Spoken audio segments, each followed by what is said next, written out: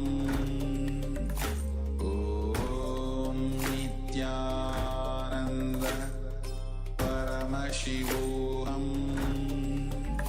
Om Nityananda Paramashivoham Om Nityananda Paramashivoham Om Nityananda Paramashivoham Om Nityananda Paramashivoham Om Nityananda Paramashivoham.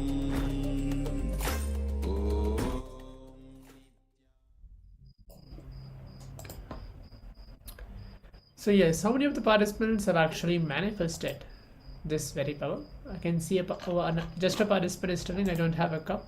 Will I just use a tissue instead of a cup? It's not a problem at all, but something which is not kept in one particular object. It's supposed to be two. So we can see the solid thing which is actually getting transferred from if you're putting an object on a left side, for example, if you're putting a turmeric powder on the left tissue or a folded paper or a cup, it just needs to get transferred to the right side of it. That's not a problem. But if any of the participants were able to see some manifestation happening, you can leave your comment on the Zoom chat as well.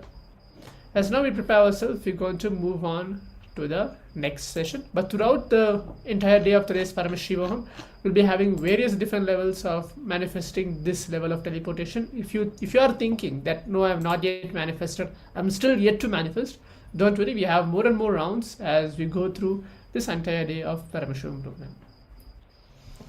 So now we'll get into the, you take few moments to share your experience of power manifestation. If you're not able to manifest, that also you can write it that yet to manifest, not an issue. And if you are actually facing certain issue when you're doing the power manifestation, if you're going through certain repetitive thought current or thought pattern, which is you are seeing that continuously it is repeating, or if you feel like I'm in so much of pressure to manifest the power, or whatever thoughts is going on, you can share that also. We can help you with those completions so that you can start manifesting the powers. The next session is one of the very important session, which is about intelligence. And I think all of us want to be intelligent some way or other, whether we work for it or not, but we all want to be intelligent and we want to do things intelligently. And I can say that many of us fail into various occasions, various instances to behave as an intelligent, or inside deep inside we start feeling that I am not intelligent enough to do this work, do that work, or rather to say many of the limitations that we face in our life. One of the reasons we feel that I do not have enough intelligence to do this, or I may not be able to put so much of time and effort to get the intelligence to do this work. So this session is going to heal you and give you the powerful cognitions on manifesting intelligence. So just by listening to these truths, you will start realizing that by nature you are intelligent, you have intelligence to do what you want to do, what you want to manifest in your life. So the very first powerful cognition that Swamiji is giving is that intelligence is not something to attain. Okay, Ma Shukra is saying, I think there are a tiny powder on the other tissue. Yeah, that's great. Okay, you don't need to think. You should have that confidence to say, yes, it is manifesting. And surely this confidence will be built up when you continuously do the power manifestation. So just keep doing more and more. This doubt also will disappear, that I think. You will start seeing that, yes, it is there. And also you can pray to Swamiji. Swamiji, please move sufficient quantity so that there is no room for any doubt to happen. That would be, I think, most easiest way and good way to build a relationship with Swamiji. So let us get into the session, and the very first powerful cognition that Swamiji is throwing as a bomb on all of us, that intelligence is not something to attain. Contrary to what we continue to strive in our life, we continue to work to gain the intelligence. We feel that I do not have enough, I need to work for it, or whatever we think, but I need intelligence, I need to have more and more intelligence. And Swamiji said that it is not something to attain, but every single being is endowed with the intelligence. So all of us have intelligence. We are endowed with intelligence to manifest any reality we want to have. Every one of us has intelligence, and it is inherent, inborn quality of life, just as the fire is hot and ice is cold.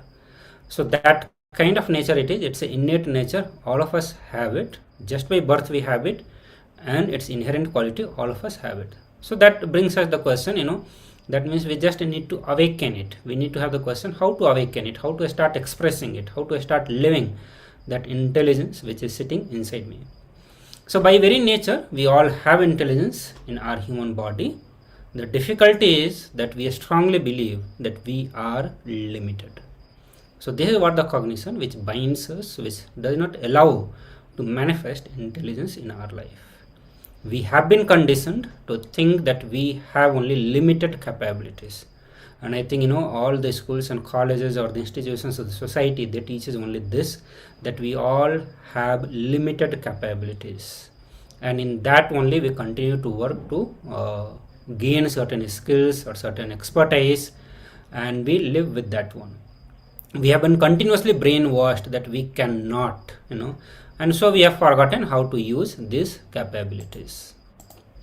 And that is what we continue to do during the Paramashivoham program, or any of the program that you attend from Swamiji, is to just break all the societal ideas or the cognitions that we have got in our life, all the impossibility that we have built, and start manifesting the real self. Swamiji gives an example that the children are born intelligent and they are so spontaneous and enthusiastic. But we as a family, society, or the conventional schools, they destroy the natural intelligence within the child with the undue importance that is paid to logic, memory, and competition. And it very much vibrates this truth with all of us. All of us have gone through the schools, and we know that this is what the importance is given. We are always given the importance to logic, how logical you are, that intelligent we are considered.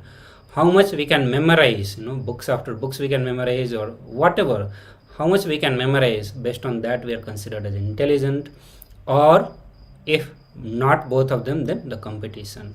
And competition has become one of the parameters to test how intelligent you are.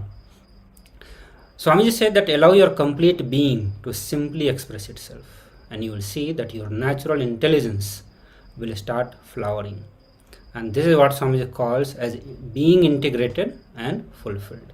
So only when you allow yourself to express, just simply allow yourself to express yourself, you will start seeing that the natural intelligence will start flowering. And we all think that we are very intelligent, and so we try to mold our children to become intelligent. So even though deep inside we do not believe that we are intelligent, because we continue to work for it to become more and more intelligent, but that is how the outer image we carry, that we all are I am very intelligent. That is how we use the term.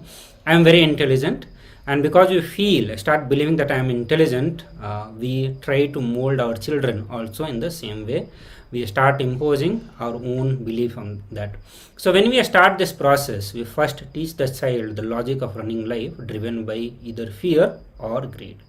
So because of our ignorance or not knowing, or we ourselves being caught into this inadequate cognitions, we start teaching the kids also to drive their life by fear and greed, not by the natural intelligence that they will have, the intelligence to run their life. So rather than helping or allowing them to express their natural intelligence and use that to drive their life, to live their life, we impose the concept of fear and greed. We impose them, that you should be running your life only with these two things in your life.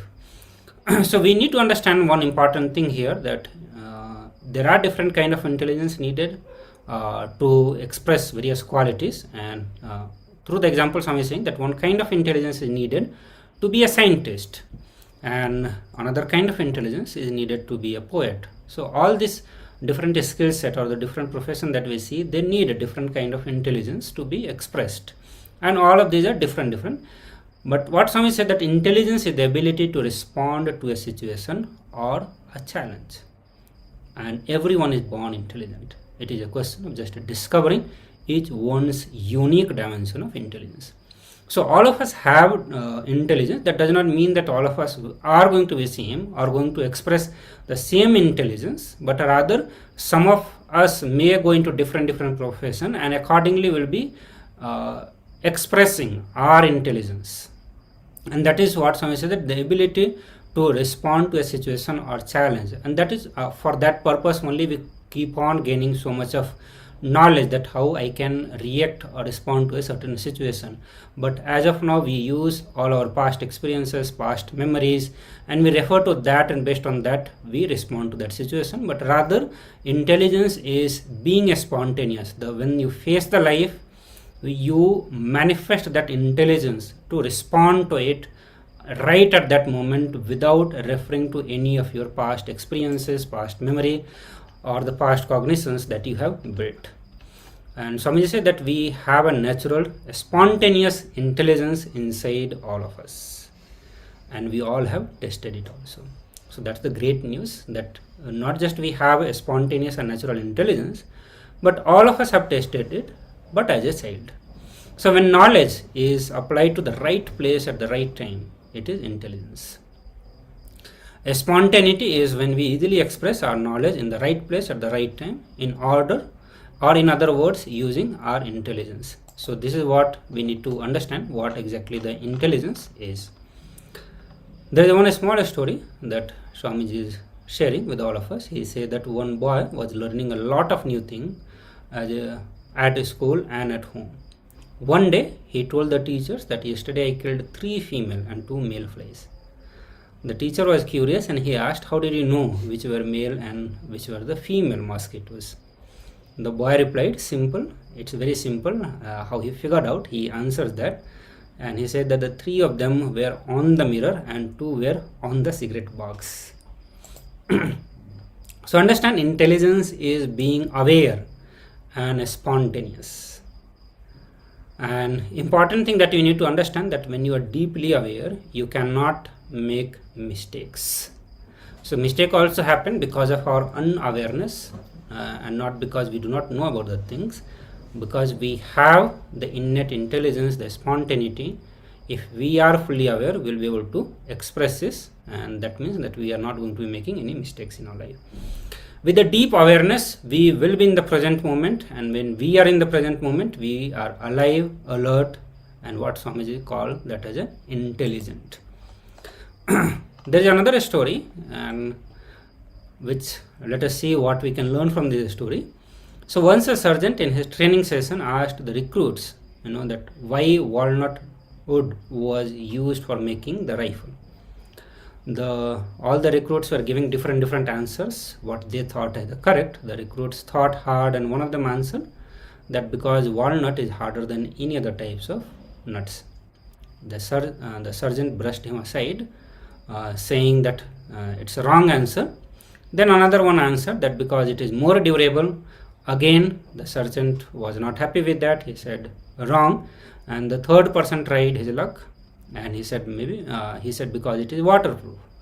The sergeant was now tired of all the answers that he was getting, and he decided to reply himself, and he said that you boys surely have a lot to learn. And he said the simple reason, that is what is laid down in the rule book. So many times we are so rigid in expressing our natural intelligence. We just have mucked up the things, and we think that what is written, that is only going to be right. So we do not allow the spontaneity, we do not allow the natural intelligence to flow. So understand, living every moment in total awareness is meditation, and acting out of our own intelligence is taking complete responsibility of what we do at all times. So when we start living every moment with a complete awareness, or rather we can say that when we decide to become intense, when we are living in the intensity, that means we are in meditation.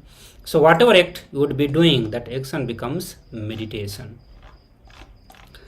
So how we are living at present? If you look, usually we react like a programmed machines. Why Swami is saying the programmed machine? Because the way we are going to behave is predetermined.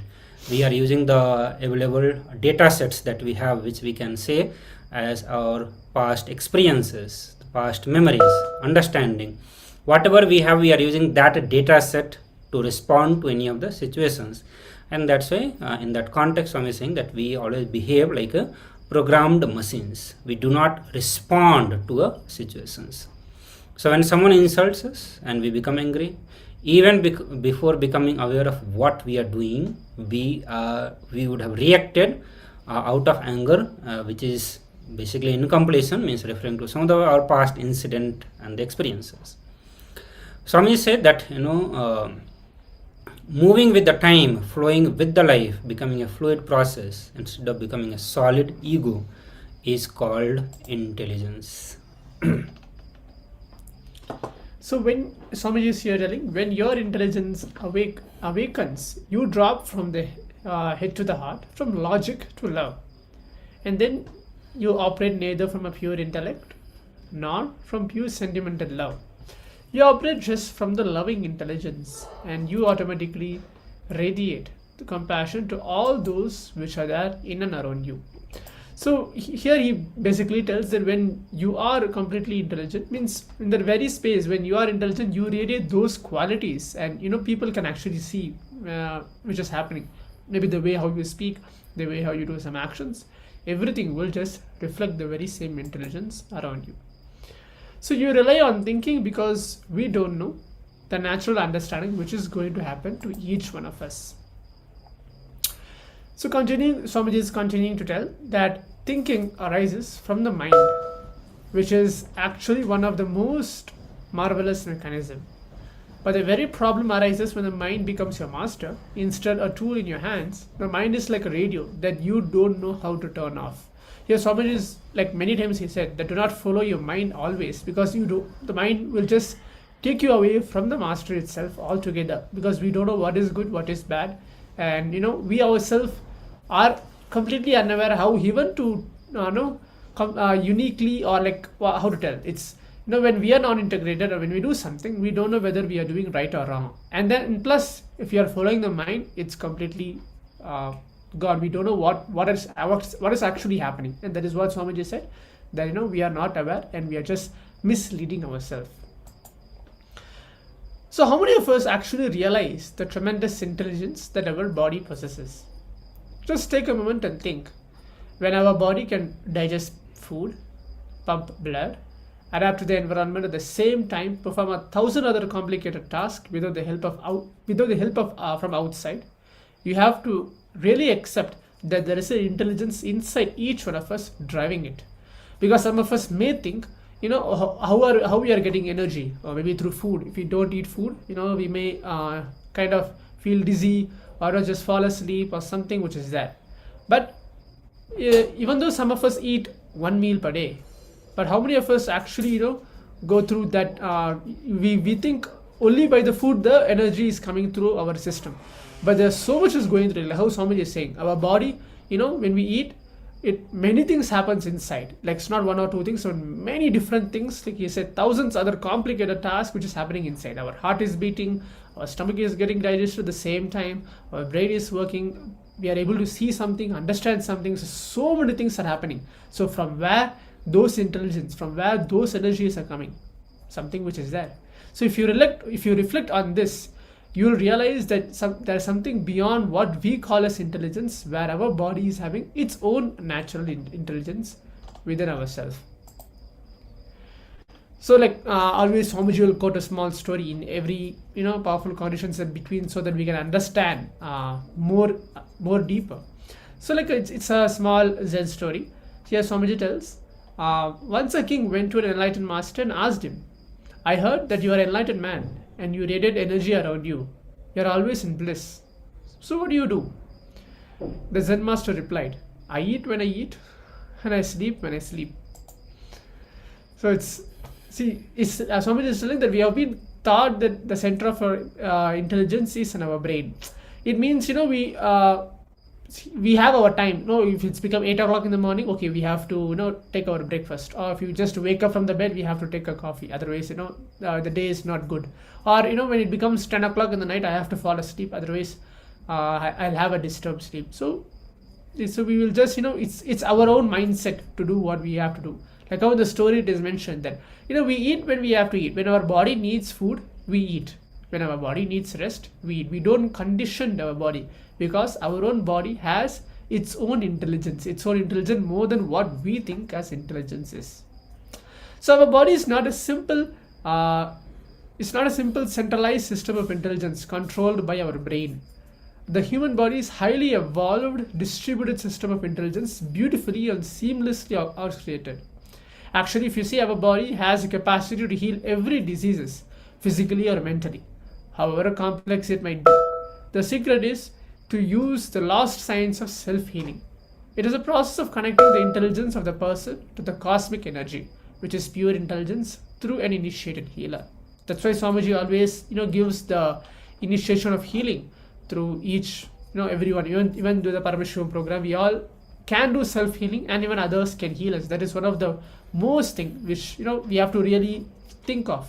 When you have disease, Swamiji is telling what the first thing what we can do. Just sit and see what is really happening in my body. Is it really necessary for me to go to the hospital? Is it really necessary for me to, get attention from people? No, because our body has its own intelligence to look in and just heal itself. That is all self-healing, just healing by itself. And there is no need of, calling 5-10 people and just telling, oh, I have this, I have that. And that is not at all completely necessary, even physically or mentally. Even because our whole body has a very natural intelligence, even to receive the space of enlightenment, the space or the powers itself directly. And why not? Even if we have the capability to do this, then why we need to go to the hospital? It's just as simple as that. So an important thing that we need to understand, which may shock us for some of us, all of us have the independent intelligence in our system, which runs our life without even our own interference, without even our own, thought process.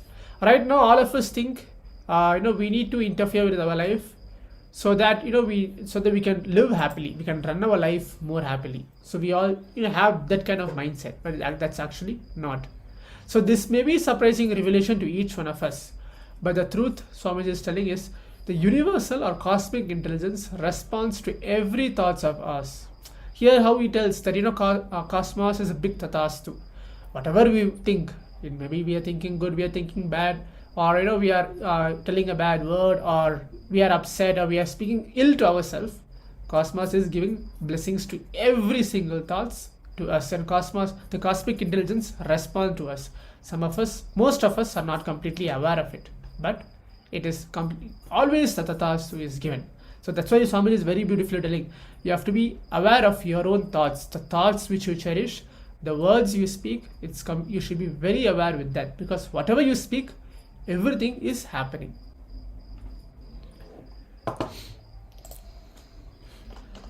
And when we understand this, we'll understand that we all have connection with the nature, because the kind of thoughts we have, it always impacts the nature. The nature also responds in the same way. But many of us have become completely insensitive to nature, because we always relate that nature either as a separate intelligence, or many of us feel like they are their own independent intelligence, which has nothing to do, or even to some extent we believe, by reading the science and all that how they are important in the life cycle that we are living. But to this extent that they always respond to the kind of thoughts that we are having, and they always respond to that, and that means there is a connection between both of us. And why we lose this connection, why we start becoming insensitive, and the reason for that is ego, or rather to say the powerlessness.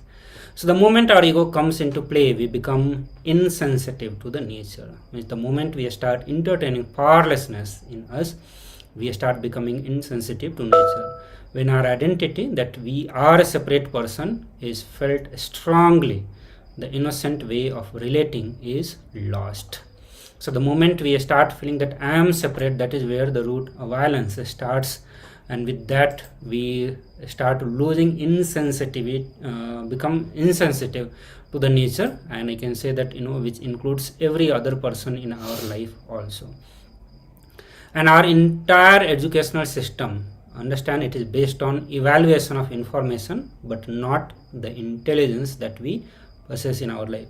As we know that the whole education system that we go through is all about building logic, memory, or the competition. No way it is evaluating or judging any one of us based on the intelligence that we have or spontaneity that we have, and it is driven by the intellect and verbalization, not visualization.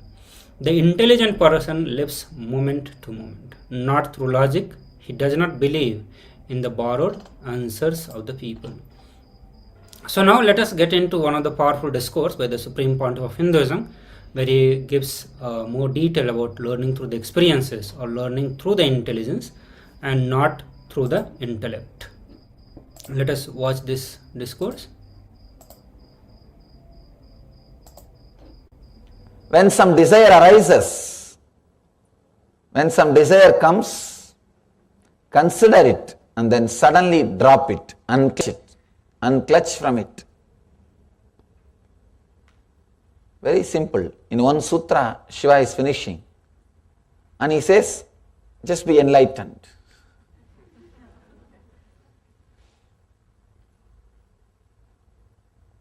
Actually, you don't need more words to experience the truth at all.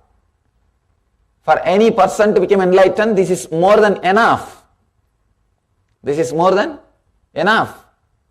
Here, Shiva is telling the essence of everything. The essence is already here, available. He says, when some desire comes, when some desire arises, unclutch. He is not telling, slowly do, little bit this, no Vishivashi. Straight away he is telling, when some desire arises, consider it. Consider it means witness it. Don't judge, just see it. See. Then the moment you are seen it, unclutch from it. He is teaching pure renunciation. People may ask, how can it be possible? How can we renounce? Then suffer, nothing wrong. That's all. Simple. People come and ask me many times, renunciation is very difficult, Swamiji. How to renounce? I tell them, don't bother, then suffer. Then life will teach you two things. Either you learn from enlightened master or life will teach you. Life is going to teach you. If you learn from master, it will be a lot more easy, because he will talk to you in the language which you can directly understand. Life, the language life speaks, you may not directly understand it. So it will give you strong punches. By the time you start realizing those punches, by the time you start interpreting and understanding the messages conveyed to you through the life, through the incidents in your life, the incidents which it is creating in your life, it will be too late. Understand? Either you learn from master directly, who is talking to you the same English in which you understand, the English in which you also communicate, you also relate. If you learn from him, it will be a lot more easy, because you don't have to go through the painful experiences straight away. See, it's more like he has done a big research and development and he knows the truths of the inner software. Here he is ready with the software. Just download and start living it. But when you want to create your own software, of course you can. Then you have to live your life, go through the experiences. By the time you learn how to pick up the lessons from the experiences, how to interpret the experiences, you are ready to die. Life is over. Life is over. In Sanskrit, we have two words, anubhava, anubhuti. Anubhava means lessons you learn from the experiences. Understand? Anubhava means the experience, and learning lessons. For example, first you touch the charcoal fire and say, oh, charcoal fire will burn. Then you touch the cigarette fire. Oh, cigarette fire also will burn. Then you touch lighter fire. Oh, lighter fire also will burn. Like this you touch all varieties of fire. By the time you understand all fire will burn, your body will be ready to be burnt. This is what we call anubhava, learning through experience. It goes on and on and on. Next is called anubhuti, learning from intelligence, learning from enlightenment. Example for this anubhuti is, once you touch one fire and get burnt, immediately you realize, oh, all fire will burn. This is called anubhuti. Understand? Anubhava will demand, learning through experience will demand your whole life, painful. In the end, you will say the same thing which Shiva is saying. You will say the same thing which Buddha is saying. You will see the same thing what Jesus is saying. You will see the same thing which Mahavira is saying. All the great masters, what they are saying, you will see it and say it, but it will be too late.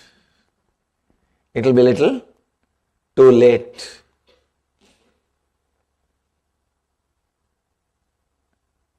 Somebody goes to Ramakrishna, great enlightened being, lived in India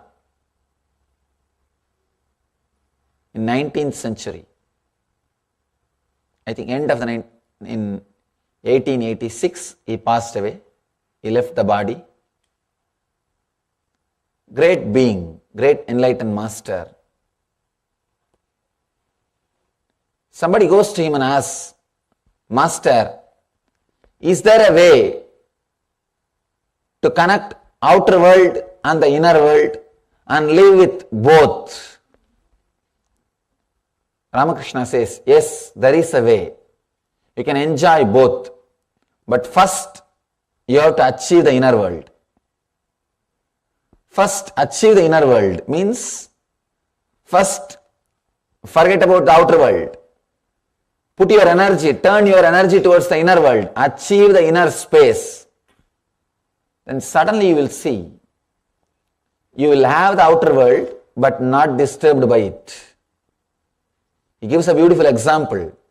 Boat which always stays on the water, but water should never stay inside the boat. Boat can stay on the water, but water can't stay on the boat. Achieving the inner space which is not moved by anything, achieving the intense energy and excitement which is independent of anything, is a basic need. Here, Shiva is also saying the same thing.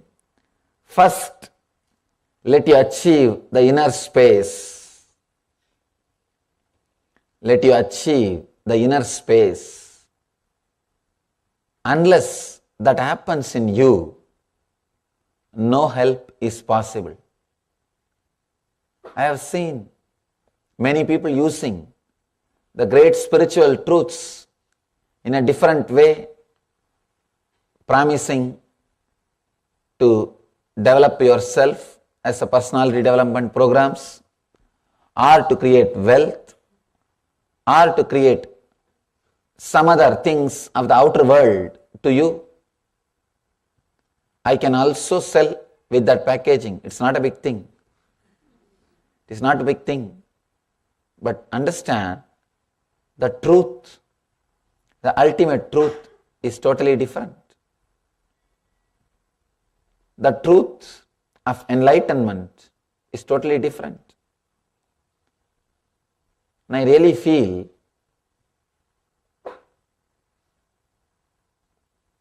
this happened because you do not go to learn the truth from the source. To reach the source, you need to walk up the hill. So you are now dependent on the bottled waters, who are labeling it. No, it is from the source. It may be from the source. By the time they bottle it, label it, and bring it to you, enough corruption has happened.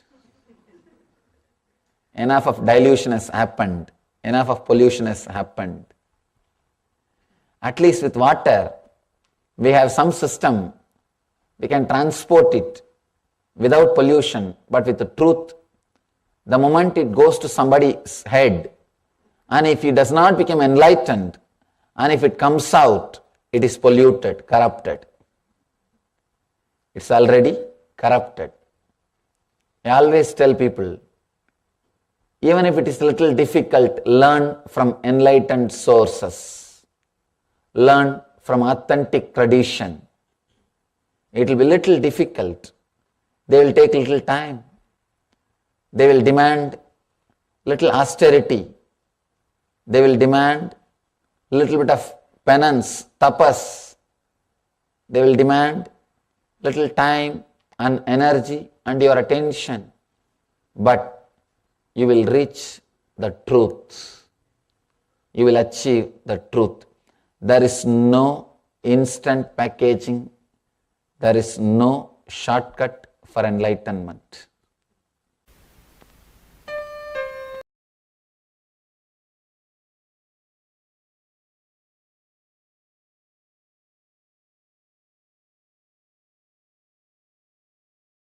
Yes, so now, as we heard directly from the supreme point of Hinduism on the very source of intelligence, if any of the participants, before we move on to the internalization exercise, if you have any powerful cognition that you understood in this entire discourse, you can share it among the acharyas.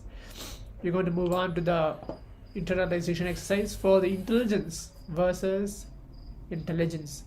As before, it was mentioned that our whole entire educational system is based upon the evolution of information, not intelligence at all. It is driven by the intellect and verbalization, not visualization.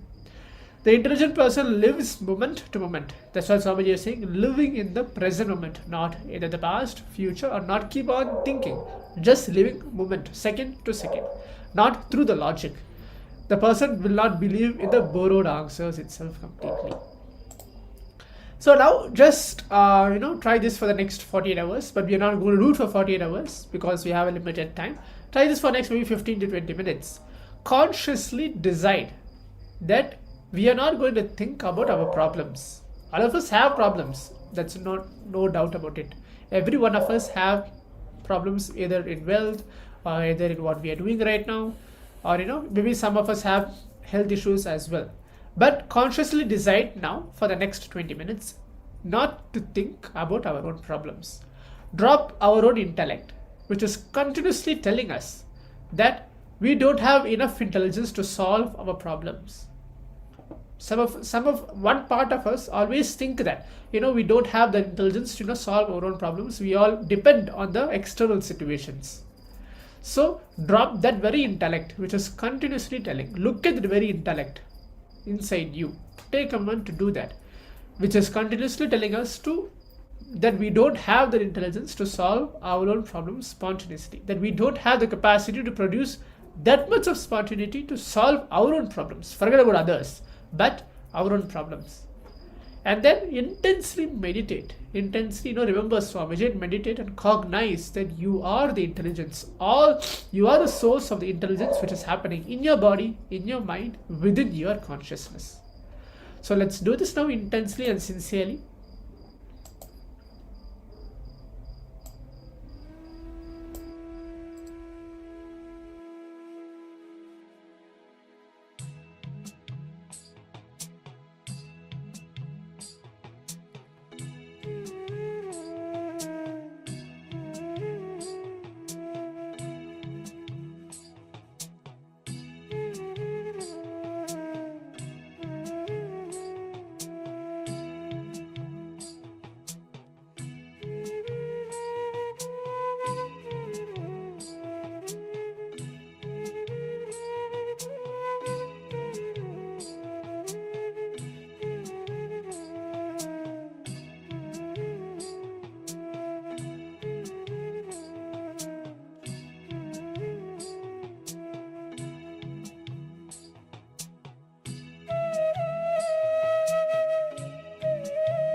Yes. So as we finished the internalization process, hope each of the participants had a good experience where we did the internalization process. And now let's quickly enter into the power manifestation in this very space of unclutching. Do not get disturbed or just move around. Let's quickly enter into the power manifestation. Again, for all the participants, we'll be having another opportunity for each of us to manifest the power of teleportation. This time we're going to increase a little bit higher. So what we're going to do is we're going to teleport the blessed prasadam or the blessed food from the deities. We offer, every day we offer maybe fruits. Some of us offer fruits, some of us offer grains, some of us offers those nuts as a nevedyam, as a prasadam, as a food offering to the deities during puja time, or maybe to the Atmalinga. So what we're going to do is wherever we are going to sit, we can keep, this time we're not going to keep 2 cups, but you can keep something kind of a 1 cup or something to capture those prasadam which is going to get teleported from whichever deity it might be. Maybe in this time let's give a go ahead and telling, okay, for example, let me take an example. Okay, I offered a sugar candy or a peanuts to Ganesha. I offered that to Ganesha today morning. I want that to be teleported into the bowl which is there in front of me. Just speak to Swamiji. The whole power manifestation is nothing but just having the simple conversation, deep feeling connection with Swamiji. This is just an example I'm telling. So in whichever location, wherever all the participants are being seated with us, you can go ahead and keep something in front of you and connect to the deity where you have offered something. And you can just tell, if at all you don't have any deity in your location, in your house, but you know that you need some blessed items to be teleported to there in front of you. You can do that as well. So let's begin now. Let's enter into the space of oneness.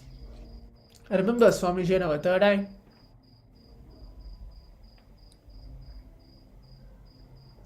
And let's begin the power manifestation now. Chant the Mahavakya intensely. Om Nityananda Paramashivoham. Om Nityananda Paramashivoham. Om Nityananda Paramashivoham. Om Nityananda Paramashivoham. Om Nityananda Paramashivoham. Om Nityananda Paramashivoham. Om Nityananda Paramashivoham. Om Nityananda Paramashivoham. Om Nityananda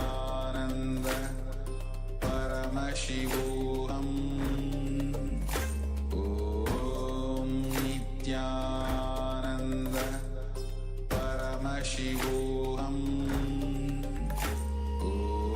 Om Nityananda Paramashivoham. Om Nityananda Paramashivoham. Om Nityananda Paramashivoham.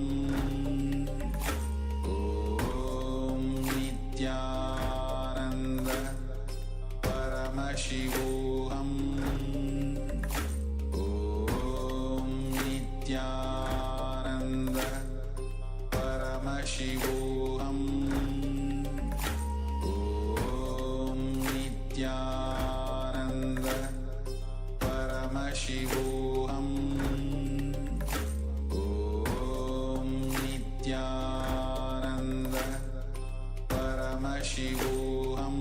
Paramashivoham. Om Nityananda Paramashivoham. Om Nityananda Paramashivoham. Om Nityananda Paramashivoham. Om Nityananda Paramashivoham. Om Nityananda Paramashivoham.